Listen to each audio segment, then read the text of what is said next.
ವಿದ್ಯಾರ್ಥಿ ಮಿತ್ರರೇ, ನಾನು ಡಾಕ್ಟರ್ ಮೇಟಿ ರುದ್ರೇಶ್. ಕರ್ನಾಟಕ ವಿಶ್ವವಿದ್ಯಾಲಯದ ವ್ಯಾಪ್ತಿಯಲ್ಲಿ ಬರುವ ಕನಕ ಅಧ್ಯಯನ ಪೀಠದ ವೈಶಿ ವಿದ್ಯಾರ್ಥಿಗಳಿಗೆ ಕನಕದಾಸರ ಸಾಹಿತ್ಯದ ಬಗ್ಗೆ ಕುರಿತು ಈ ವಿಡಿಯೋದ ಮೂಲಕ ನಾನು ಚರ್ಚೆ ಮಾಡ್ತಾ ಇದ್ದೇನೆ. ಈ ಕೊರೋನಾ ವೈರಸ್ನಿಂದಾಗಿ ಭಾರತ ಲಾಕ್ಡೌನ್ ಆದ ಕಾರಣಕ್ಕೋಸ್ಕರ ಅನಿವಾರ್ಯವಾಗಿ ನಿಮಗೆ ವಿಡಿಯೋದ ಮೂಲಕ ನಾನು ತರಗತಿಯನ್ನು ತೆಗೆದುಕೊಳ್ತಾ ಇದ್ದೇನೆ. ನಾನು ಹಿಂದಿನ ತರಗತಿಯಲ್ಲಿ ಪಂಪ ಪೂರ್ವಯುಗದ ಬಗ್ಗೆ, ಪಂಪಯುಗದ ಬಗ್ಗೆ, ನಡುಗನ್ನಡ ಯುಗದ ಬಗ್ಗೆ, ಹೊಸಗನ್ನಡದ ಯುಗದ ಬಗ್ಗೆ ಸಂಕ್ಷಿಪ್ತವಾದ ಒಂದು ಮಾಹಿತಿಯನ್ನು ಕೊಟ್ಟಿದ್ದೆ. ಪಂಪ ಪೂರ್ವ ಯುಗದಲ್ಲಿ ಮುಖ್ಯವಾಗಿ ಕವಿರಾಜ ಮಾರ್ಗದ ಬಗ್ಗೆ, ಒಡ್ಡರಾಧನೆಯ ಬಗ್ಗೆ, ಹಲ್ಮಿಡಿ ಶಾಸನದ ಬಗ್ಗೆ, ಬಾದಾಮಿ ಶಾಸನದ ಬಗ್ಗೆ ಸಂಕ್ಷಿಪ್ತವಾದ ಒಂದು ಮಾಹಿತಿಯನ್ನು ನಿಮ್ಮ ಜೊತೆ ಚರ್ಚೆ ಮಾಡಿದೆ. ಆದರೆ ಅದರಲ್ಲಿ ಮುಖ್ಯವಾಗಿ ಪಂಪ ಯುಗದಲ್ಲಿ ಪಂಪನ ಬಗ್ಗೆ, ರನ್ನನ ಬಗ್ಗೆ, ಪೊನ್ನನ ಬಗ್ಗೆ ಜನ ಈ ಯುಗದಲ್ಲಿ ಬರದೇ ಇದ್ದರೂ ಕೂಡ ಕಾರಣ ಅವನನ್ನು ಕೂಡ ಈ ಪಂಪ ಯುಗದಲ್ಲಿನೇ ಚರ್ಚೆ ಮಾಡಿದೆ. ಆದರೆ ನಮ್ಮ ಪಠ್ಯಕ್ರಮಕ್ಕೆ ಅನುಗುಣವಾಗಿ ಚರ್ಚೆ ಮಾಡುವುದಾದರೆ ನಡುಗನ್ನಡ ಯುಗ ಬಹಳ ಮುಖ್ಯವಾಗಿರುವಂಥದ್ದು. ನಡುಗನ್ನಡ ಯುಗದಲ್ಲಿ ವಚನ ಸಾಹಿತ್ಯ ಮತ್ತು ದಾಸ ಸಾಹಿತ್ಯ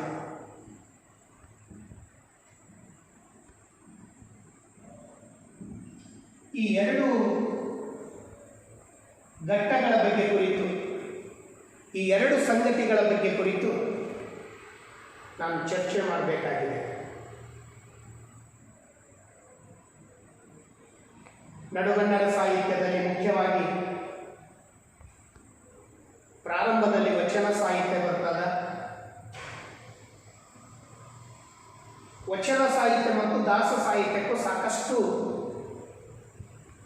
ಸಹ ಸಂಬಂಧಗಳು ಇವೆ, ಭಿನ್ನತೆಗಳು ಕೂಡ ಇವೆ. ನಾವು ಎಷ್ಟೋ ಸಾರಿ ಚರ್ಚೆ ಮಾಡುವಾಗ ವಚನ ಸಾಹಿತ್ಯ ನಮ್ಮ ಸಮುದಾಯದಲ್ಲಿ ಇರ್ತಕ್ಕಂಥ ಅನೇಕ ಪಿಡುಗುಗಳ ಬಗ್ಗೆ ಕುರಿತು, ಆ ಯಜಮಾನ್ಯ ಸಂಸ್ಕೃತಿಯನ್ನು ವಿರೋಧಿಸುವುದಕ್ಕೋಸ್ಕರ ವಚನ ಸಾಹಿತ್ಯ ಹುಟ್ಟು ಬಂತು.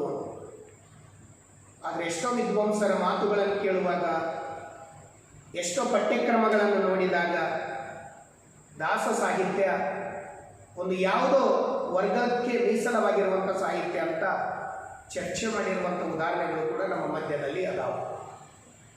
ಆದರೆ ನಾನು ಇಲ್ಲಿ ಗಮನಿಸಬೇಕಾಗಿದ್ದೇನು ಅಂತಂದರೆ, ವಚನ ಸಾಹಿತ್ಯ ಎಷ್ಟು ಮುಖ್ಯನೋ ದಾಸ ಸಾಹಿತ್ಯವು ಕೂಡ ಅಷ್ಟೇ ಮುಖ್ಯವಾಗಿರುವಂಥದ್ದು. ವಚನ ಸಾಹಿತ್ಯ ಲಿಂಗ ಸಮಾನತೆ ಬಗ್ಗೆ ಮಾತಾಡಿತು, ವರ್ಗ ಸಂಘರ್ಷದ ಬಗ್ಗೆ ಕುರಿತು ಮಾತಾಡಿತು, ಶೋಷಿತ ಸಮುದಾಯದ ಬಗ್ಗೆ ಕುರಿತು ಮಾತಾಡಿತು, ನಾವೆಲ್ಲರೂ ಸಮಾನರು ಅನ್ನುವಂಥ ಪರಿಕಲ್ಪನೆಗಳ ಬಗ್ಗೆ ಕುರಿತು ಮಾತಾಡಿತು. ಇದು ಒಂದು ಕಡೆ. ಆದರೆ ಭಾಷಾ ದೃಷ್ಟಿಯಿಂದ ಗಮನಿಸುವಾಗ ಅದು ಒಂದು ಅನುಭವ ಭಾಷೆ. ಬಹುಶಃ ಪಂಪನ ಕಾವ್ಯಗಳು ಸಾಮಾನ್ಯ ಜನರಿಗೆ ರಚನೆವಾಗಿರುವಂಥ ಕಾವ್ಯ ಆಗಿರಲಿಲ್ಲ. ಆದರೆ ವಚನ ಸಾಹಿತ್ಯ ಸಾಮಾನ್ಯರನ್ನು ಗಮನದಲ್ಲಿ ಇಟ್ಟುಕೊಂಡು, ಅದು ಶ್ರೀ ಸಾಮಾನ್ಯರನ್ನು ಗಮನದಲ್ಲಿ ಇಟ್ಟುಕೊಂಡು ವಚನ ಸಾಹಿತ್ಯ ರಚನೆಗೊಂಡಿರುವಂಥ ಸಂದರ್ಭಗಳನ್ನು ನಾವು ಕಾಣ್ತೀವಿ. ವಚನಗಳನ್ನು ರಚನೆ ಮಾಡಿದವರು ಯಾರು? ಅವನು ಒಬ್ಬ ಶ್ರೀ ಸಾಮಾನ್ಯನೇ. ಬಟ್ಟಿಯನ್ನು ನೇಯತಕ್ಕಂಥ ದೇವರ ದಾಸಿಮಯ್ಯನಿಂದ ಪ್ರಾರಂಭಗೊಂಡು ನೂರಾರು ವಚನಕಾರರು ವಚನಗಳನ್ನು ರಚನೆ ಮಾಡಿದರು. ದೇವರ ದಾಸಿಮಯ್ಯ ಅವನು ಒಬ್ಬ ಶೋಷಿತ ಸಮುದಾಯದಿಂದ ಬಂದಿರತಕ್ಕಂಥವನು. ಅಲ್ಲಮ, ಅಕ್ಕ ಮಹಾದೇವಿ, ಬಸವಣ್ಣ ಇವರೆಲ್ಲರ ವಚನ ಸಾಹಿತ್ಯದ ಮಹತ್ವದ ವಚನಕಾರರು. ಇವರು ವಚನದ ರಚನೆಯ ಉದ್ದೇಶ ಶ್ರೀಸಾಮಾನ್ಯ ಪರವಾದ ಯೋಚನೆಗಳು. ಶ್ರೀಸಾಮಾನ್ಯ ಪರವಾದ ಯೋಚನೆ, ಶ್ರೀಸಾಮಾನ್ಯರ ಪರವಾಗಿ ಚರ್ಚೆ ಮಾಡುವಂಥ. ಅದರಲ್ಲಿ ಈ ವಚನ ಸಾಹಿತ್ಯ ಹುಟ್ಟಲಕ್ಕೆ ಕಾರಣೀಭೂತ ದೇವರ ದಾಸಿಮಯ್ಯ. ಈ ದೇವರ ದಾಸಿಮಯ್ಯ ವಚನ ಸಾಹಿತ್ಯವನ್ನು ಹುಟ್ಟಾಕಿದರೆ ಈ ವಚನ ಸಾಹಿತ್ಯಕ್ಕೆ ಒಂದು ಮಹತ್ವದ ಅರ್ಥವನ್ನು ಕೊಟ್ಟಿರತಕ್ಕಂಥವನು ಬಸವಣ್ಣ. ಬಸವಣ್ಣ ಮಹತ್ವದ ಅರ್ಥ ಕೊಟ್ಟರೆ ಈ ವಚನ ಸಾಹಿತ್ಯದ ಅನುಭವ ಮಂಟಪದ ಅಧ್ಯಕ್ಷನಾದವನು ಅಲ್ಲ. ಬಹುಶಃ ಬಸವಣ್ಣನೇ ಅನುಭವ ಮಂಟಪದ ಅಧ್ಯಕ್ಷ ಆಗಬಹುದಾಗಿತ್ತು. ಆದರೆ ಬಸವಣ್ಣ ಆಗಲಿಲ್ಲ, ಅಲ್ಲಮ. ಅಲ್ಲಮನನ್ನು ಮಾಡಲಿಕ್ಕೆ ಕಾರಣ ಅವನ ಜ್ಞಾನ, ಅವನಲ್ಲಿರುವ ಶಕ್ತಿ. ಅವನೊಬ್ಬ ವೈರಾಗ್ಯ ಜ್ಞಾನಿ. ಆ ಅನುಭವ ಮಂಟಪವನ್ನು ರಚನೆ ಮಾಡಿದರು. ಸಾಮಾಜಿಕ ಸಂದರ್ಭದಲ್ಲಿ ನಡೆಯುವಂಥ ಅನೇಕ ಘಟನೆಗಳನ್ನು ತೆಗೆದುಕೊಂಡು ಆ ಅನುಭವ ಮಂಟಪದಲ್ಲಿ ಚರ್ಚೆ ಮಾಡ್ತಾ ಇದ್ದರು. ಇಂಥ ವಚನ ಸಾಹಿತ್ಯ ಹುಟ್ಟಿದ ಮೇಲೆ ಅಲ್ಲಿ ದೇವಾಲಯ ಬಂಜಕದ ಬಗ್ಗೆ ಕುರಿತು ಚರ್ಚೆ ಮಾಡಿದರು. ದೇವಾಲಯ ಬೇಡ, ದೇವರು ಬೇಡ ಅಂತ ಹೇಳಿಲ್ಲ, ದೇವಾಲಯ ಬೇಡ. ದೇವಾಲಯ ಅನ್ನೋದು ಅದು ಒಂದು ಶೋಷಿತ ಪರಿಕಲ್ಪನೆಯ ರೂಪಕ. ಅದು ಮೇಲ್ವರ್ಗದವನೇ ಪೂಜಾರಿಯಾಗಿರಬೇಕು. ಇಂಥ ದೇವಾಲಯಗಳು ನಮಗೆ ಅಗತ್ಯ ಇಲ್ಲ. ಅದಕ್ಕೆ ಬಸವಣ್ಣ ಒಂದು ಲಿಂಗ ಪರಿಕಲ್ಪನೆಯನ್ನು ಹುಟ್ಟಾಕಿದೆ. ಇದು ಲಿಂಗ ಅನ್ನೋದು ಬಹುಶಃ ಏಕಾಗ್ರತೆಯನ್ನು ಸೃಷ್ಟಿ ಮಾಡ್ತಕ್ಕಂಥ ಕುರು.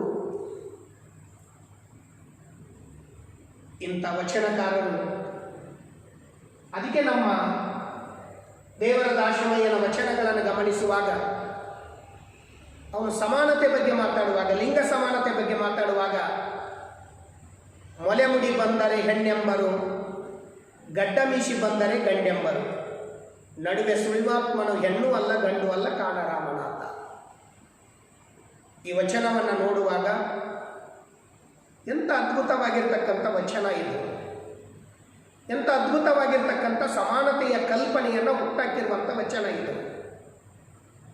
ಇಲ್ಲಿ ಹೆಣ್ಣು ಮತ್ತು ಗಂಡಿನ ದೈಹಿಕ ಭಿನ್ನತೆಗಳು ಮಾತ್ರ, ಆದರೆ ಬೌದ್ಧಿಕ ಮತ್ತು ಮಾನಸಿಕ ಭಿನ್ನತೆಗಳು ಇಲ್ಲ. ಅವರು ನಮ್ಮಷ್ಟೇ ತಿಳ್ಕೊಂಡವರು, ನಮ್ಮಷ್ಟೇ ಅನುಭವ ಇರ್ತಕ್ಕಂಥವರು, ನಮಗಿಂತ ಹೆಚ್ಚಲು ಕೂಡ ಇರಬಹುದು. ಅದಕ್ಕೆ ಸಾಕಷ್ಟು ವಚನಗಾರ್ತಿಯರು, ಸಾಕಷ್ಟು ಕವಿತ್ರಿಯರು ನಮಗೆ ಮುಖ್ಯವಾಗ್ತಾರೆ.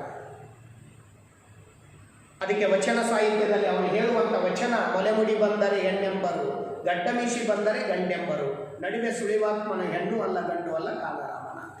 ಲಿಂಗ ಸಮಾನತೆ ಬಗ್ಗೆ ಮಾತಾಡ. ಇಂಥ ವಚನಗಳನ್ನು ಬರೆಯುವುದರ ಮೂಲಕ ವಚನ ಸಾಹಿತ್ಯ ಹುಟ್ಟಾಕಿದ್ರು. ಕೆಲವು ಸಾರಿ ಸರಳವಾದ ಭಾಷೆಗಳು ಇರ್ತಿದ್ದು, ಕೆಲವು ಸಾರಿ ಅನುಭವ ಕೆಲವರಿಗೆ ಅರ್ಥ ಆಗದೇ ಇರುವಂಥ ಭಾಷೆನೂ ಕೂಡ ಅಲ್ಲಿ ಇದೆ. ಅವ್ರು ಬರೆದಿರುವಂಥ ಎಲ್ಲ ವಚನಗಳು ನಮಗೆ ಅರ್ಥ ಆಗೋದಿಲ್ಲ. ಅದು ಚನ್ನಬಸವಣ್ಣನ ವಚನ ಆಗಿರ್ಬೋದು, ಅಲ್ಲಮನ ವಚನ ಆಗಿರ್ಬೋದು. ಕೆಲವು ಸಾರಿ ಕಷ್ಟ ಅನ್ನಿಸ್ತದೆ, ಶ್ರೀಸಾಮಾನ್ಯನಿಗೆ ಕಷ್ಟ ಆಗ್ತದೆ, ಪಾಠ ಮಾಡ್ತಕ್ಕಂಥ ನಮ್ಮಂಥವ್ರಿಗೂ ಕೂಡ ಕಷ್ಟ ಆಗ್ತಾ ಇರ್ತದೆ. ಆದರೂ ಕೂಡ ವಚನ ಸಾಹಿತ್ಯ ಹುಟ್ಟಿಕೊಂಡಿದ್ದೇ ಶ್ರೀಸಾಮಾನ್ಯನಿಗಾಗಿ. ಕಾಯಕದ ಪರಿಕಲ್ಪನೆಯನ್ನು ಹುಟ್ಟಾಕಿದರು, ದಾಸೋಹದ ಪರಿಕಲ್ಪನೆಯನ್ನು ಹುಟ್ಟಾಕಿದರು. ಕಾಯಕವೇ ಕೈಲಾಸ ಅನ್ನುವಂಥ ಪರಿಕಲ್ಪನೆ ಬಹಳ ದೊಡ್ಡ ಸಂದೇಶ. ಆ ಸಂದೇಶದ ಮೂಲಕ ಸಾಕಷ್ಟು ಕಾಯಕ ಯೋಗಿಗಳನ್ನು ಹುಟ್ಟಾಕಿರುವಂಥ ಸಂದರ್ಭಗಳನ್ನು ಕೂಡ ನಾವು ಕಾಣ್ತೀವಿ. ನಾವಿಲ್ಲಿ ಗಮನಿಸಬೇಕಾಗಿರುವಂಥದ್ದೇನು ಅಂತಂದರೆ, ಬಸವಣ್ಣ ಮೇಲ್ವರ್ಗದಿಂದ ಬಂದಿರುವಂಥವನು. ಆದರೆ ಅವನ ಬಗ್ಗೆ ಬರೆದಿರುವಂಥ ಅನೇಕ ಕಾವ್ಯಗಳನ್ನು ಓದುವಾಗ ಭೀಮಕವಿಯ ಬಸವ ಪುರಾಣ ಆಗಿರ್ಬೋದು, ಆಮೇಲೆ ಹರಿಹರ ಬರೆದಿರುವಂಥ ಬಸವರಾಜ ದೇವರ ರಗಳೆ ಆಗಿರಬಹುದು, ಮತ್ತು ಇತ್ತೀಚೆಗೆ ಬಂದಿರುವಂಥ ಹೊಸಗನ್ನಡದಲ್ಲಿ ಸಾಕಷ್ಟು ಕಾವ್ಯಗಳು ಅದಾವೆ.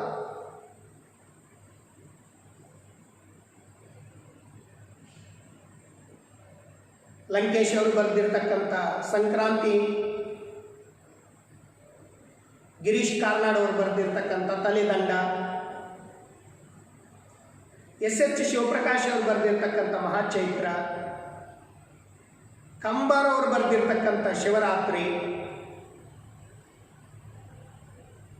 ತುಂಬ ಚರ್ಚೆಗೆ ಒಳಗಾಗಿರುವಂಥ, ಸಂಘರ್ಷವನ್ನು ಹುಟ್ಟಾಕಿರುವಂಥ ಬಂಜಿಗೆರೆ ಜಯಪ್ರಕಾಶ್ ಅವರು ಬರೆದಿರ್ತಕ್ಕಂಥ ಆಣುದೇವ ವರಗಮನಲ್ಲ ಅನ್ನುವಂಥ ಕೃತಿ.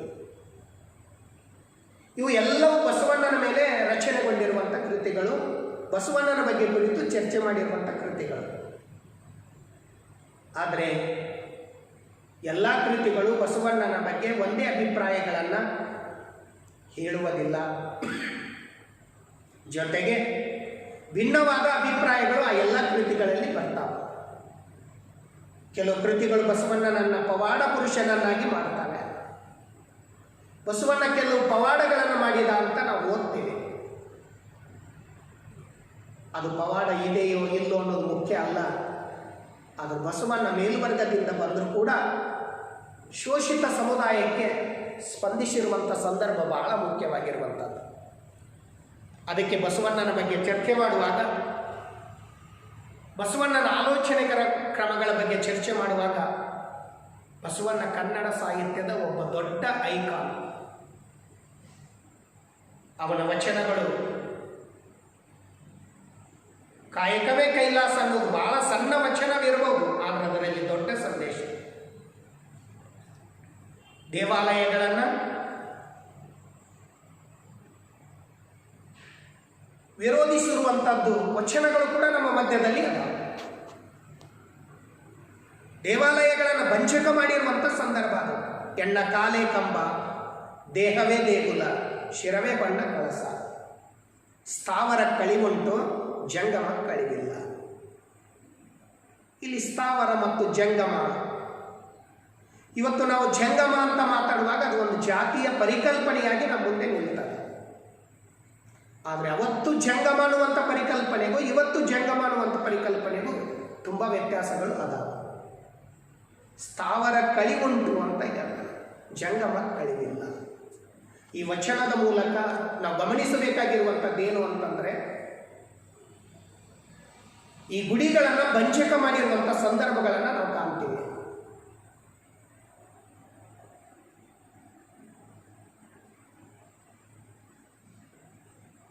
ಗಿಡ ಕಂಡಲ್ಲಿ ಮರ ಕಂಡಲ್ಲಿ ಸುತ್ತುವರಯ್ಯ, ಜಲ ಕಂಡಲ್ಲಿ ಮುಳುಗುವರಯ್ಯ.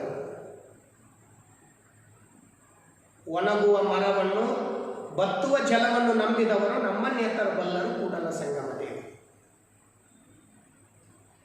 ವಚನಕಾರರ ವಚನಗಳೇ ಒಂದು ವಿಶೇಷ. ಅದರಲ್ಲಿ ಸಾಕಷ್ಟು ಪ್ರತಿಭಟನೆಗಳು ಅದಾವ.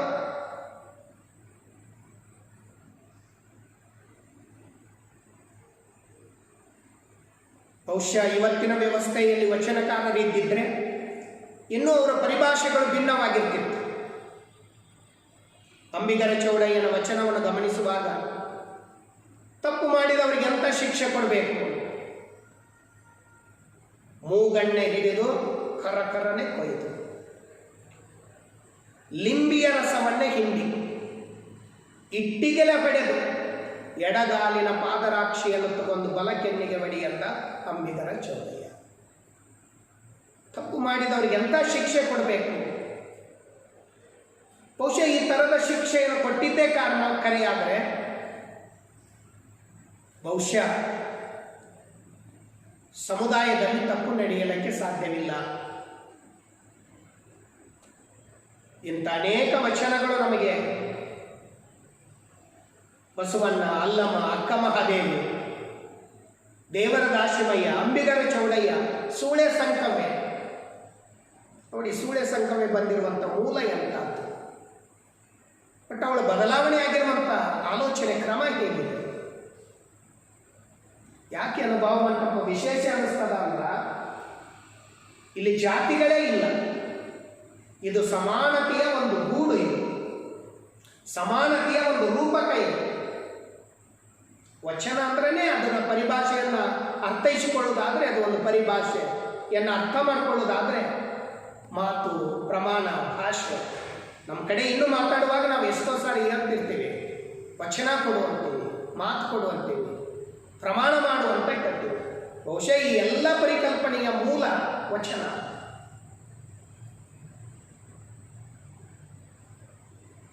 ಇಂಥ ಬಸವಣ್ಣ ಬಂದಿದ್ದು ಬಿಜಾಪುರ ಜಿಲ್ಲೆಯ ಬಸವನ ಬಾಡಿಗೆಯವಾಡಿ ತಾಲೂಕಿನ ಇಂಗ್ಲೇಶ್ವರ ಅನ್ನುವಂಥ ಗ್ರಾಮ, ತಾಯಿಯ ತವರೂರಲ್ಲಿ ಹುಟ್ಟಿದವ. ಕೂಡಲ ಸಂಘಕ್ಕೆ ಬಂದು ಜಾತವೇದ ಮುನಿಗಳಿಂದ ಶಿಕ್ಷಣವನ್ನು ಪಡೆದು ಬಿಜ್ಜಳನ ಆಸ್ಥಾನಕ್ಕೆ ಹೋಗಿ ಮಂತ್ರಿಯಾಗಿ ಸಾಕಷ್ಟು ಮಂತ್ರಿಗಳ ಯಜಮಾನಿಕೆಯನ್ನು ವಿರೋಧಿಸಿ, ರಾಜನ ಯಜಮಾನಿಕೆಯನ್ನು ವಿರೋಧಿಸಿ ಅನೇಕ ಕೇರಿಗಳಿಗೆ ಹೋಗಿ ಶಿವಪೂಜೆ ಮಾಡಿ ಪ್ರಸಾದವನ್ನು ಪಡೆದುಕೊಂಡಿರುವಂಥ ಒಬ್ಬ ಬಸವಣ್ಣ ತನ್ನ 100 ವಚನಗಳ ಮೂಲಕ ಸಮುದಾಯವನ್ನು, ಸಮಾಜವನ್ನು ತಿದ್ದಲಿಕ್ಕೆ ಪರಿಶ್ರಮವನ್ನು ಪಟ್ಟಿರ್ತಕ್ಕಂಥ ಇಂಥ ಬಸವಣ್ಣನನ್ನು ಹೊರತುಪಡಿಸಿದರೆ ನಮಗೆ ಅಲ್ಲಮ್ಮ, ಇವನು ದೊಡ್ಡ ವೈರಾಗ್ಯ ಜ್ಞಾನಿ, ಬೆಡಗಿನ ವಚನಕಾರ ಅಂತಲೂ ಕೂಡ ಕರೀತಾರೆ, ಅನುಭವ ಮಂಟಪದ ಅಧ್ಯಕ್ಷ ಅಂತಲೂ ಕೂಡ ಕರೀತಾರೆ. ಇಂಥ ಅಲ್ಲಮ್ಮ ಬರೆದಿರುವಂಥ ವಚನಗಳನ್ನು ಅಷ್ಟು ಸರಳವಾಗಿ ಗಮನಿಸಲಿಕ್ಕೆ ಸಾಧ್ಯವಿಲ್ಲ. ನಾವು ಮಾತಾಡುವಾಗ ಹೇಳ್ತೀವಿ ಶ್ರೀ ಸಾಮಾನ್ಯನ ಪರವಾದ ಭಾಷೆಯನ್ನು ಬಳಸಿದರು, ಆದರೆ ಎಲ್ಲ ವಚನಕಾರರು ಶ್ರೀ ಸಾಮಾನ್ಯ ಪರವಾದ ಭಾಷೆಗಳನ್ನು ಬಳಸಲಿಲ್ಲ. ಅವರ ಆಲೋಚನೆ ಕ್ರಮ ಶ್ರೀ ಸಾಮಾನ್ಯ ಪರವಾಗಿರ್ಬೋದು, ಆದರೆ ಕೆಲವು ವಚನಕಾರರು ಬಳಸಿರುವಂಥ ಭಾಷೆ ಶ್ರೀ ಸಾಮಾನ್ಯ ಪರವಾದ ಭಾಷೆ ಅಲ್ಲ. ನಾನು ಅದನ್ನು ಗಮನಿಸುವುದು ಹೇಗೆ ಅಂತಂದರೆ, 10ನೇ ಶತಮಾನದಲ್ಲಿ ಬರೆದಿರ್ತಕ್ಕಂಥ ಅನೇಕ ಲೇಖಕರು, ಅನೇಕ ಕವಿಗಳು ಪಂಡಿತರಿಗೆ ಮೀಸಲವಾಗಿರುವಂಥ ಸಾಹಿತ್ಯ ರಚನೆ ಮಾಡಿದರು ಅಂತ ಹೇಳ್ತಾರೆ. ಆದರೆ ಅದನ್ನು ವಿರೋಧಿಸಿ ವಚನಕಾರರು ಶ್ರೀ ಸಾಮಾನ್ಯನ ಭಾಷೆಯನ್ನು ಬಳಸಿದರು ಅಂತಲೂ ಕೂಡ ನಾವು ಮಾತಾಡ್ತೀವಿ. ಆದರೆ ಕೆಲವು ವಚನಕಾರರು ಶ್ರೀ ಸಾಮಾನ್ಯನ ಪರವಾದ ವಿಚಾರಗಳನ್ನು ಇಟ್ಟುಕೊಂಡು ವಚನಗಳನ್ನು ರಚನೆ ಮಾಡುವುದರ ಮೂಲಕ ಅವರಷ್ಟೇ ಸಮಾನವಾದ ಭಾಷೆಯನ್ನು ಬಳಸಲಿಕ್ಕೆ ಪ್ರಯತ್ನ ಮಾಡಿರುವಂಥ ಸಂದರ್ಭಗಳನ್ನು ಕೂಡ ನಾವು ಕಾಣ್ತೀವಿ. ಅಂತ ಅಲ್ಲಮ್ಮ ಮದ್ದಲೆ ಬಾರಿಸುತ್ತ ಕಾಯಕದಿಂದ ಬಂದಿರತಕ್ಕಂಥ ಅಲ್ಲಮ್ಮ ವಚನ ಸಾಹಿತ್ಯದ ಅನುಭವ ಮಂಟಪದ ಅಧ್ಯಕ್ಷನಾದ. ಎತ್ತನ ಮಾಮರ, ಎತ್ತನ ಕೋಗಿಲೆ, ಎತ್ತನಿದೆತ್ತ ಸಂಬಂಧವಯ್ಯ, ಬೆಟ್ಟದ ನಲ್ಲಿಯ ಕಾಯಿ, ಸಮುದ್ರದೊಳಗಿನ ಉಪ್ಪು, ಎತ್ತನಿದೆತ್ತ ಸಂಬಂಧವಯ್ಯ, ಆ ಗುಹೇಶ್ವರ ಲಿಂಗಕ್ಕೂ ನನಗೂ ಎತ್ತನಿದೆತ್ತ ಸಂಬಂಧವಯ್ಯ. ಇದು ಒಂದು ಹೋಲಿಕೆ ಮಾಡತಕ್ಕಂಥ ಪರಿಕಲ್ಪನೆ. ಅಂತ ಅಲ್ಲಮ್ಮ ನಮ್ಮಲ್ಲಿರುವಂಥ ಶಕ್ತಿಯನ್ನು ಹೊರದುಂಬಿಸಲಿಕ್ಕೆ ಕೊಟ್ಟ ಕುದುರೆಯನ್ನೇರಲರಿಯದೆ ಮತ್ತೊಂದು ಕುದುರೆಯನ್ನು ಬಯಸುವವನು ವೀರನೂ ಅಲ್ಲ, ಶೂರನೂ ಅಲ್ಲ, ಧೀರನೂ ಅಲ್ಲ. ಇಂಥ ವಚನಗಳನ್ನು ಬರೆಯುವುದರ ಮೂಲಕ ಅನುಭವ ಮಂಟಪದಲ್ಲಿ ದೊಡ್ಡ ಹೆಸರನ್ನು ಮಾಡಿರ್ತಕ್ಕಂಥವ್ರು ಅಲ್ಲ. ಆದರೆ ಅಕ್ಕ ಮಹಾದೇವಿ ಇವಳದೊಂದು ದೊಡ್ಡ ಚರಿತ್ರೆ ಇದು ಕನ್ನಡ ಸಾಹಿತ್ಯದಲ್ಲಿ. ಬಹುಶಃ ಅಕ್ಕ ಮಹಾದೇವಿ ಅಂತ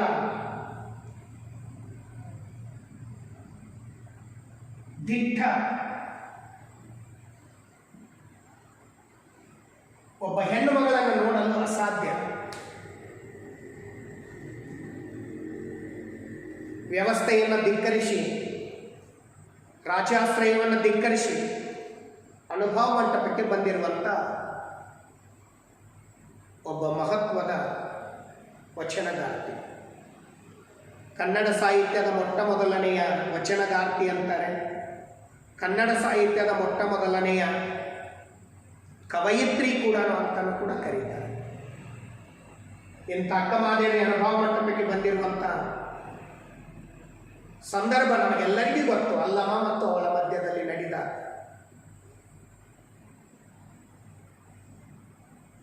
ಆ ಬಹುಶಃ ಸಂಘರ್ಷ, ಆ ವ್ಯವಸ್ಥೆಯನ್ನು ವಿರೋಧಿಸುವಂತ ಬಹುಶಃ ಸಂದರ್ಭವನ್ನು ನೋಡಿ ಆ ವಚನವನ್ನು ಬರೆದಿರ್ಬೋದು. ಬೆಟ್ಟದ ಮೇಲೊಂದು ಮಣಿಯ ಮಾಡಿ ಮೃಗಗಳಿಗೆ ಅಂಜೆದೊಡಂತಯ್ಯ, ಸಂತೆಯೊಳಗೊಂದು ಮಣಿಯ ಮಾಡಿ ಶಬ್ದಕ್ಕೆ ನಾಚಿದೊಡಂತಯ್ಯ, ಸಮುದ್ರದ ತಡಿಯಲ್ಲೊಂದು ಮಣಿಯ ಮಾಡಿ ನೊರೆ ತೊರೆಗಳಿಗೆ ಅಂಜಿದೊಡಂತಯ್ಯ, ಎನ್ನೊಡಿಯ ಚನ್ನಮಲ್ಲಿಕಾರ್ಜುನ ಕೇಳಯ್ಯ, ಲೋಕಗಳು ಹುಟ್ಟಿದ ಬಳಿಕ ಸ್ತುತಿ ನಿಂದೆಗಳು ಬಂದೇ ಬರುವವು, ಕೋಪವ ತಾಳದೆ ಸಮಾಧಾನಿಯಾಗಿರಬೇಕು. ಇಂಥ ಒಬ್ಬ ದಿಟ್ಟ ವಚನಗಾರ್ತಿ ಬಂದಿರುವಂಥದ್ದು ಕೂಡ ಶಿವಮೊಗ್ಗ ಜಿಲ್ಲೆಯ ಶಿಕಾರಿಪುರ ತಾಲೂಕಿನ ಉಡತಡಿ ಅನ್ನುವಂಥ ಒಂದು ಪ್ರದೇಶದಿಂದ. ಅಂಥ ಪ್ರದೇಶದಿಂದ ಬಂದು ಅನುಭವ ಮಂಟಪಕ್ಕೆ ಹೋಗಿ ಕೊನೆಗೆ ಕದಳಿಗೆ ಹೋಗಿ ಐಕ್ಯ ಆಗಿರುವಂಥ ಸಂದರ್ಭಗಳನ್ನು ಕೂಡ ನಾವು ಕಾಣ್ತೀವಿ. ಇಂಥ ಅಕ್ಕ ಮಹಾದೇವಿ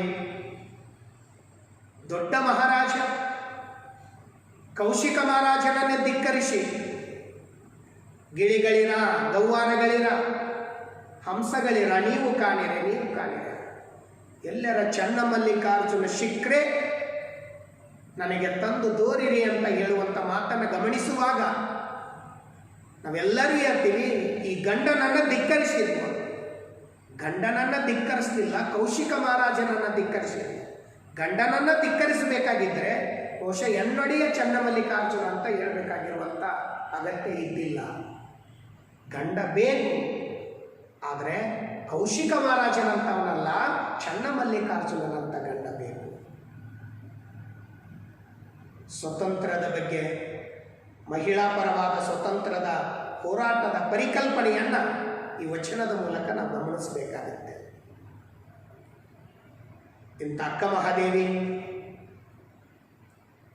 ನಾವು ಇವತ್ತು ಹೆಣ್ಣಿನ ಸಬಲೀಕರಣದ ಬಗ್ಗೆ ಮಾತಾಡ್ತೀವಿ, ಆದರೆ 12ನೇ ಶತಮಾನದ ಸಂದರ್ಭದಲ್ಲಿನೇ ಅಕ್ಕ ಮಹಾದೇವಿ ಈ ಸ್ತ್ರೀ ಸಮಾನತೆ, ಸ್ತ್ರೀ ಸಬಲೀಕರಣದ ಬಗ್ಗೆ ಕುರಿತು ಚರ್ಚೆ ಮಾಡಿರುವಂಥದ್ದನ್ನು ಕೂಡ ನಾವು ಗಮನಿಸ್ತಾ ಇದ್ದೇವೆ. ಇದನ್ನೆಲ್ಲವನ್ನು ನಾನು ಯಾಕೆ ಸಂಕ್ಷಿಪ್ತವಾದ ಒಂದು ಮಾಹಿತಿಯನ್ನು ಹೇಳಿದೆ ಅಂತಂದರೆ, ಈ ಹಿಂದಿನ ತರಗತಿಯಲ್ಲಿ ಇದರ ಬಗ್ಗೆ ನಾನು ಚರ್ಚೆ ಮಾಡಿದ್ದೆ. ಆದರೂ ಕೂಡ ಇದನ್ನು ಒಂದು ಸ್ವಲ್ಪ ರಿಪೀಟ್ ಮಾಡಿ ಮುಂದಕ್ಕೆ ಹೋದರೆ ಬಹುಶಃ ಒಂದು ಟಚ್ ಕೊಟ್ಟಂಗಾಗತ್ತೆ ಅನ್ನೋದಕ್ಕೋಸ್ಕರ ನಾವು ವಚನ ಸಾಹಿತ್ಯಕ್ಕೆ ಬಂದೆ. ಇಂಥ ಸಾಮಾಜಿಕ ಸಂದರ್ಭದ ಸಮಸ್ಯೆಗಳ ಬಗ್ಗೆ ಕುರಿತು, ಸಮಾನತೆಗಳ ಬಗ್ಗೆ ಕುರಿತು ಚರ್ಚೆ ಮಾಡಿರುವಂಥ ವಚನ ಸಾಹಿತ್ಯದಷ್ಟೇ ಮುಖ್ಯವಾಗಿರುವಂಥ ಇನ್ನೊಂದು ಸಾಹಿತ್ಯ ಯಾವುದಾದ್ರೂ ಇದ್ದರೆ ಅದು ದಾಸ ಸಾಹಿತ್ಯ.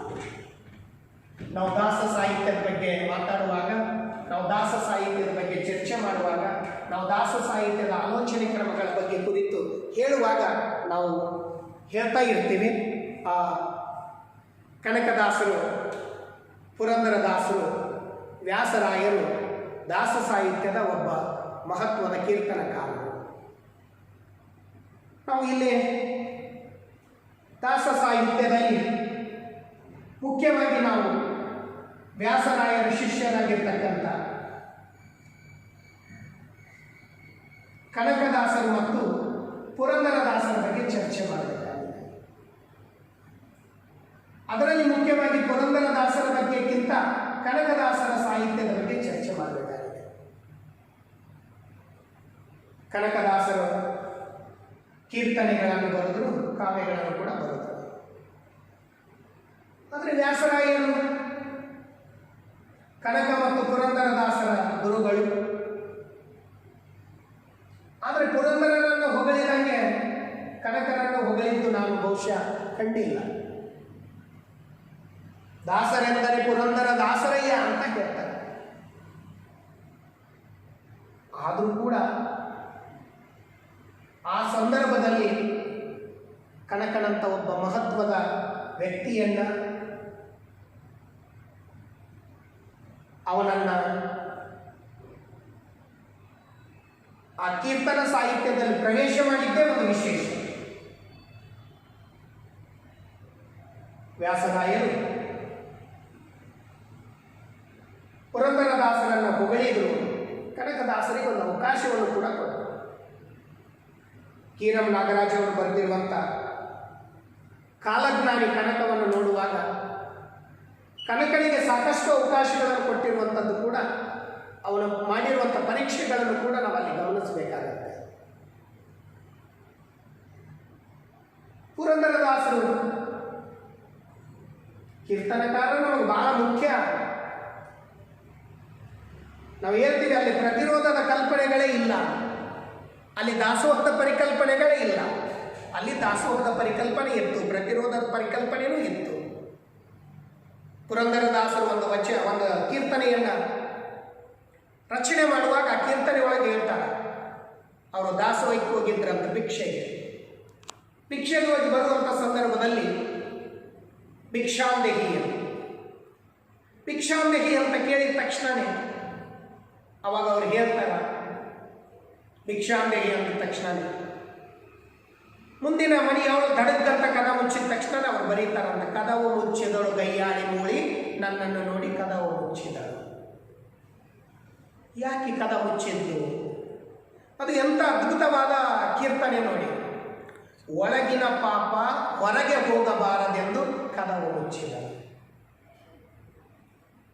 ಆ ದಾಸೋಹ ಅನ್ನುವಂಥ ಪರಿಕಲ್ಪನೆ, ದಾಸೋಹ ಮಾಡುವಂಥ ಉದ್ದೇಶ ಏನು ಅಂದರೆ, ನಮ್ಮಲ್ಲಿರುವ ಪಾಪಗಳನ್ನು ಕೂಡ ಕಳೆದುಕೊಳ್ಳೋದಕ್ಕೋಸ್ಕರನೂ ಕೂಡ ದಾಸೋಹ ಮಾಡ್ತೀವಿ. ಇವತ್ತಿಗೂ ಎಷ್ಟೋ ಜನ ಪ್ರಸಾದವನ್ನು ಹಾಕಿರುವಂಥ, ಊಟವನ್ನು ಹಾಕುವಂಥ ಸಂದರ್ಭಗಳನ್ನು ನಾವು ಕಾಣ್ತೀವಿ. ಯಾಕೆ? ನಾವು ಮಾಡಿರುವಂಥ ಸಾಕಷ್ಟು ಪಾಪಗಳು ಆ ಪಾಪಗಳನ್ನು ಕಳೆದುಕೊಳ್ಳೋದಕ್ಕೋಸ್ಕರ. ಪುರಂದರದಾಸರು ದೊಡ್ಡ ಪ್ರತಿರೋಧದ ಗಣಿ ಕೂಡ. ಅವರು ಕೂಡ ಸಾಕಷ್ಟು ಪ್ರತಿರೋಧಗಳನ್ನು ಮಾಡಿ ಕೀರ್ತನೆಗಳನ್ನು ರಚನೆ ಮಾಡಿರುವಂಥ ಸಂದರ್ಭಗಳನ್ನು ನಾವು ಕಾಣ್ತೀವಿ. ಅವನೊಬ್ಬ ವ್ಯಾಪಾರಿ, ಸಂಸಾರವನ್ನು ಧಿಕ್ಕರಿಸಿ ದಾಸ ಸಾಹಿತ್ಯವನ್ನು ಪ್ರವೇಶ ಮಾಡಿದ್ದು ಅವ್ರದ್ದು ಒಂದು ವಿಶೇಷವಾದ ಪವಾಡನೆ. ವ್ಯಾಪಾರವನ್ನು ಬಿಟ್ಟು, ಹೆಂಡತಿಯನ್ನು ಬಿಟ್ಟು ದಾಸ ಸಾಹಿತ್ಯಕ್ಕೆ ಬಂದಿದ್ದು. 4,75,000 ಕೀರ್ತನೆಗಳನ್ನು ಬರೆದರು.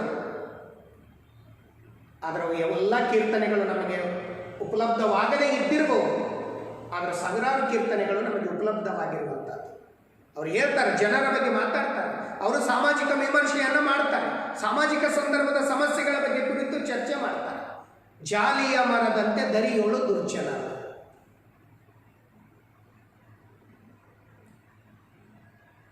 ನಮ್ಮಲ್ಲಿ ದುರ್ಜನರನ್ನು ಹೋಲಿಕೆ ಮಾಡೋದು ನೋಡಿ. ಜಾಲಿಯ ಮರದಂತೆ ದರಿಯೋಳು ದುರ್ಜನ. ಜಾಲಿ ಅದು ಬಹಳ ಕಠೋರವಾಗಿರುವಂಥ ಮುಳ್ಳದು, ಅದಕ್ಕೆ ಹೋಲಿಕೆ ಮಾಡ್ತಾರೆ. ಜಾಲಿಯ ಮರದಂತೆ ದರಿಯೋಳು ದುರ್ಜನ. ಅದನ್ನು ಹೇಳೋದ್ರ ಮೂಲಕ ಹೇಳ್ತಾರೆ, ಈಸಬೇಕು ಇದ್ದು ಜಯಿಸಬೇಕು. ಬಹುಶಃ ದುರ್ಜನರ ಬಗ್ಗೆ ಆ ಥರದ ಚರ್ಚೆಯನ್ನು ಮಾಡಿದರೆ, ಶ್ರೀ ಸಾಮಾನ್ಯನ ಬಗ್ಗೆ ಕುರಿತು ಹೇಳ್ತಾರೆ ಅವರು, ಈಸಬೇಕು ಇದ್ದು ಜಯಿಸಬೇಕು.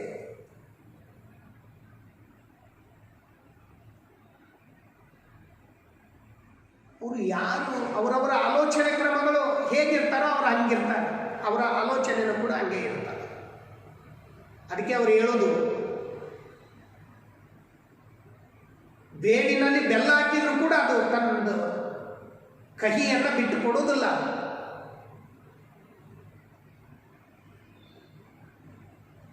ಅದು ತನ್ನ ಮಾಡುವುದೇ ತನ್ನ ಮೂಲ ಗುಣವನ್ನು ತೋರಿಸ್ತದೆ.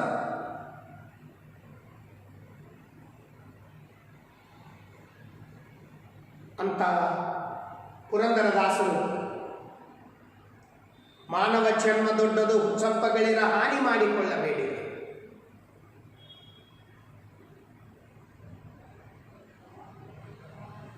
ಸಾಮಾಜಿಕ ಸಂದರ್ಭದಲ್ಲಿ ಇರ್ತಕ್ಕಂಥ ಜನರ ಬದುಕಿನ ಬಗ್ಗೆ ಕುರಿತು ಚರ್ಚೆ ಮಾಡ್ತಾರೆ.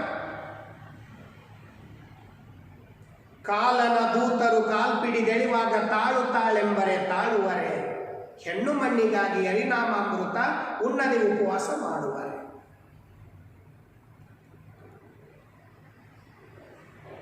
ಇದು ಎಂಥ ಅದ್ಭುತವಾಗಿರ್ತಕ್ಕಂಥ ಪರಿಕಲ್ಪನೆ. ಇಂಥ ನೂರಾರು ಸಾವಿರಾರು ವಚನಗಳನ್ನು ರಚನೆ ಮಾಡಿದವರು ಪುರಂದರದಾಸರು.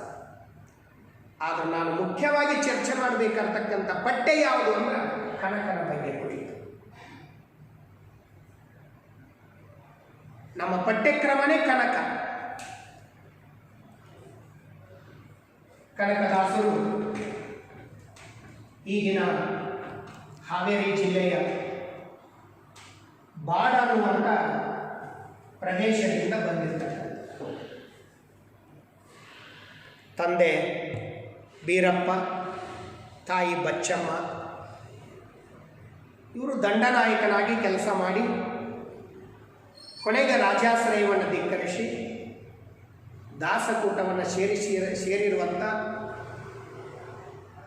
ಕನ್ನಡ ಸಾಹಿತ್ಯದ ಒಬ್ಬ ಅಪರೂಪದ ಕೀರ್ತನಕಾರ ಕನಕದಾಸರು. ಕನಕದಾಸರು ಎರಡು ದೃಷ್ಟಿಯಿಂದ ನನಗೆ ಭಿನ್ನ ಅನ್ನಿಸ್ತಾ ಇದ್ದಾರೆ ದಾಸ ಸಾಹಿತ್ಯದಲ್ಲಿ. ಕನಕ ಎರಡು ದೃಷ್ಟಿಯಿಂದ ಹೇಗೆ ಭಿನ್ನ ಅನ್ನಿಸ್ತಾರೆ ಅಂದ್ರೆ, ಒಂದು ಅವರು ಬಂದ ಮೂಲ,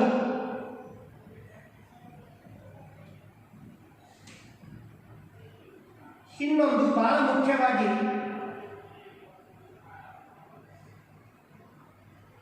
ಅವರ ವೈಚಾರಿಕವಾದ ಸಾಹಿತ್ಯ.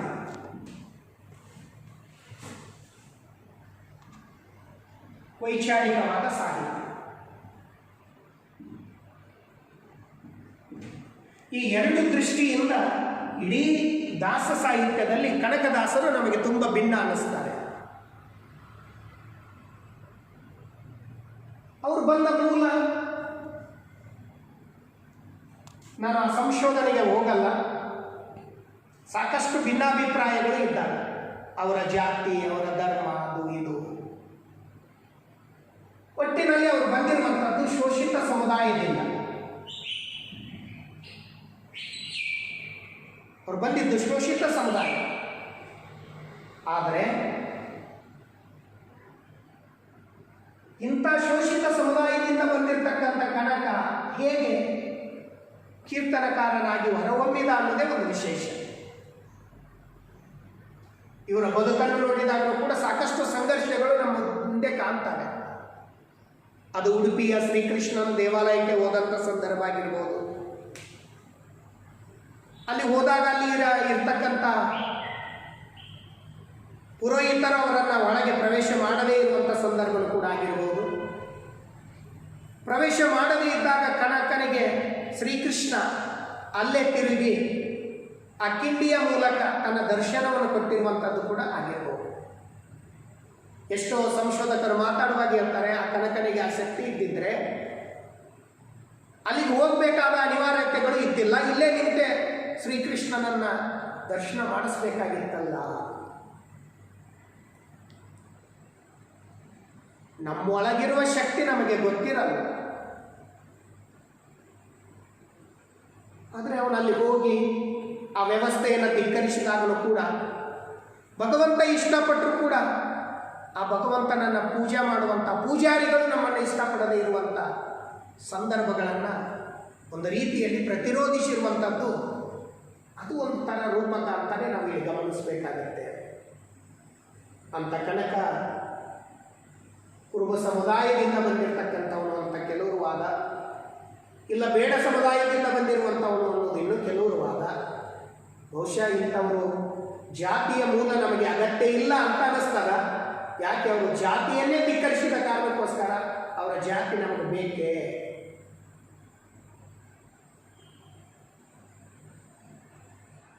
ಅವರೇ ಬರೆದಿರುವಂಥ ರಾಮದಾನ ಚರಿತೆಯಲ್ಲಿನೇ ವರ್ಗ ಸಂಘರ್ಷವನ್ನ ಹುಟ್ಟಾಕಿರುವಂಥದ್ದು. ವರ್ಗ ಸಂಘರ್ಷ ಬೇಡ, ವರ್ಗ ಬೇಡ, ನಮಗೆ ಮೇಲು ಕೀಳು ಅನ್ನುವಂಥ ಪರಿಕಲ್ಪನೆ ಬೇಡ ಅಂತ ಹೇಳಿರುವಂಥ ಕನಕದಾಸರನ್ನ ಅವರ ಮೂಲ ಜಾತಿಯನ್ನು ಹುಡುಕುವ ಅಗತ್ಯ ನಮಗಿದೆಯಾ?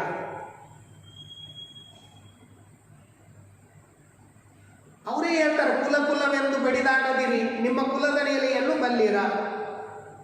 ನೀರು ಯಾವ ಕುಲ, ಗಾಳಿ ಯಾವ ಕುಲ, ಜಲ ಯಾವ ಕುಲ ಅಂತ ಕೇಳ್ತಾರೆ.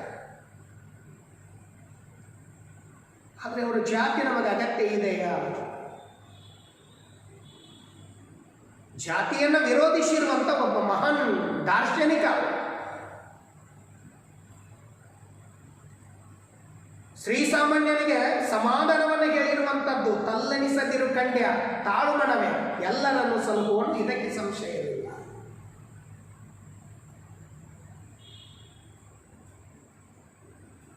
ಬಹುಶಃ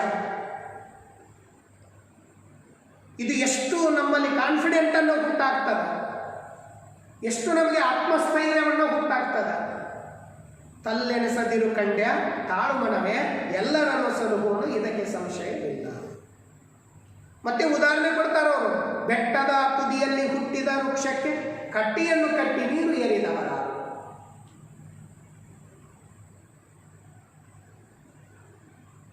ಏನು ಇಲ್ಲದೆ ಆ ವೃಕ್ಷನೇ ಅಲ್ಲಿ ಬೆಳೆದಿದೆ ಅಂತಂದ್ರೆ ನಾವು ಹೇಗೆ ಬೆಳೀಲಿಕ್ಕೆ ಸಾಧ್ಯವಾಗುವುದಿಲ್ಲ.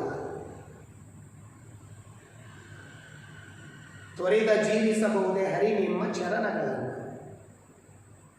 ಗುರುವಿನ ಮಹತ್ವವನ್ನು ಹೇಳ್ತಾರೆ. ಶೋಷಿತರ ಪರವಾಗಿನೂ ಮಾತಾಡ್ತಾರೆ, ಯಜಮಾನ್ಯ ಸಂಸ್ಕೃತಿಯನ್ನು ವಿರೋಧಿಸ್ತಾರೆ. ಬಹುಶಃ ನಾನು ಆಗಲೇ ಹೇಳಿದ ಕೃಷ್ಣನ ದೇವಾಲಯದ ಬಗ್ಗೆ ಮಾತಾಡುವಾಗ ಕೃಷ್ಣ ಅಲ್ಲೇ ದರ್ಶನ ಕೊಟ್ಟ. ದೇವರ ವಿರೋಧ ಇಲ್ಲ ಅವರಿಗೆ, ಆದ್ರೆ ಗುಡಿಗಳ ವಿರೋಧ ಅವರಿಗೂ ಇತ್ತು ಅನ್ನೋದು ಬಹುಶಃ ಅವರನ್ನ ಧಿಕ್ಕರಿಸಿರುವಂತಹ ದೇವಾಲಯದ ಮೂಲಕ ನಾವು ಗಮನಿಸಬೇಕಾಗತ್ತೆ. ಅದಕ್ಕೆ ಕನಕದಾಸರು ಭಿನ್ನ ಯಾಕೆ ಆಗ್ತಾರೆ ಅಂತಂದ್ರೆ, ಅವರು ಬಂದಿರುವಂಥ ಮೂಲ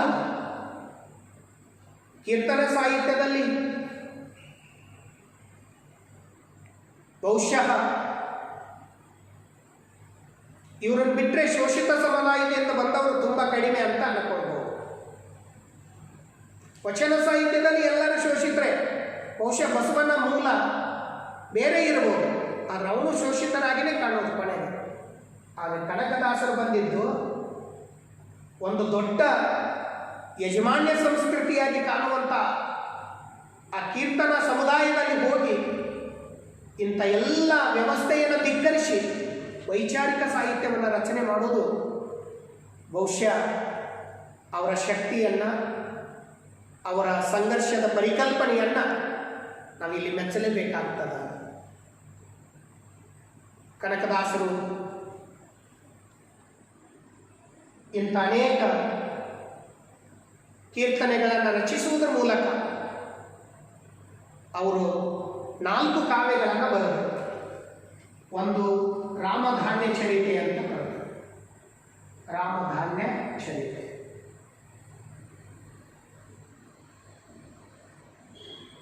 ಇನ್ನೊಂದು ಬಹಳ ಮುಖ್ಯವಾಗಿ ನಳಚರಿತೆ ಅಂತ ಬರೆದರು, ನಳಚರಿತೆ. ಇನ್ನೊಂದು ಬಹಳ ಮುಖ್ಯವಾಗಿ ಮೋಹನ ತರಂಗಿಣಿ ಅಂತ ಬರೋದು, ಮೋಹನ ತರಂಗಿಣಿ. ಜೊತೆಗೆ ಹರಿಭಕ್ತ ಸಾರ ಅಂತ ಕೂಡ ಬರೋದು, ಹರಿಭಕ್ತ ಸಾರ. ಇಂಥ 4 ಮಹತ್ವದ ಕಾವ್ಯಗಳನ್ನು ಬರೆದಿರುವಂಥ ಕನಕದಾಸರು ಕನ್ನಡದಲ್ಲಿ ರಾಮಧಾನ್ಯ ಚರಿತೆಯ ಮೂಲಕ ಒಂದು ದೊಡ್ಡ ಹೆಸರನ್ನು ಮಾಡಿರ್ತಕ್ಕಂಥವು. ಇದು ಸಾಮಾಜಿಕ ಸಂದರ್ಭದಲ್ಲಿರುವ ವರ್ಗ ಸಂಘರ್ಷಗಳ ಬಗ್ಗೆ ಕುರಿತು ಚರ್ಚೆ ಮಾಡಿರುವಂಥ ಕೃತಿ. ಬಹುಶಃ ಇಂಥ ಮಹತ್ವದ ಕಾವ್ಯ ರಾಮಧಾನ್ಯ ಚರಿತೆ ಬಗ್ಗೆ, ನಳಚರಿತೆ ಹರಿಭಕ್ತ ಸಾರದ ಬಗ್ಗೆ ಕುರಿತು ನಾನು ಮುಂದಿನ ತರಗತಿಯಲ್ಲಿ ಚರ್ಚೆ ಮಾಡ್ತಾ ಇದ್ದೇನೆ. ನಾಳಿನ ತರಗತಿಯಲ್ಲಿ ಮತ್ತೆ ನಾನು ವಿಡಿಯೋದ ಮೂಲಕನೇ ಈ 4 ಕಾವ್ಯಗಳ ಸಂಕ್ಷಿಪ್ತವಾದ ಮಾಹಿತಿಯನ್ನು ನಿಮಗೆ ಕೊಡಬೇಕಾಗಿದೆ. ಬಹುಶಃ ಎಲ್ಲ ಸಿಲೆಬಸ್ ಕವರ್ ಮಾಡಿದ್ದೇನೆ. ಇದು 4 ಕಾವ್ಯಗಳ ಬಗ್ಗೆ ಸಂಕ್ಷಿಪ್ತವಾದ ಮಾಹಿತಿ ಕೊಟ್ಟರೆ ನನ್ನ ಸಿಲೆಬಸ್ ಮುಗೀತದ. ಜೊತೆಗೆ ನಿಮಗೆ ಪರೀಕ್ಷೆಗೆ ಅನುಕೂಲವಾಗಿರುವಂಥ ಕೆಲವು ನೋಟ್ಸ್ಗಳು ಕೂಡ ನನ್ನ ಮಧ್ಯದಲ್ಲಿದೆ. ನಾನು ನಮ್ಮ ಕನಕ ಅಧ್ಯಯನ ಪೀಠದಲ್ಲಿ ಆ ನೋಟ್ಸನ್ನು ಕೊಡ್ತೀನಿ. ಆ ನೋಟ್ಸ್ಗಳನ್ನು ನೀವು ತೆಗೆದುಕೊಳ್ಳಬಹುದು. Thank you very much.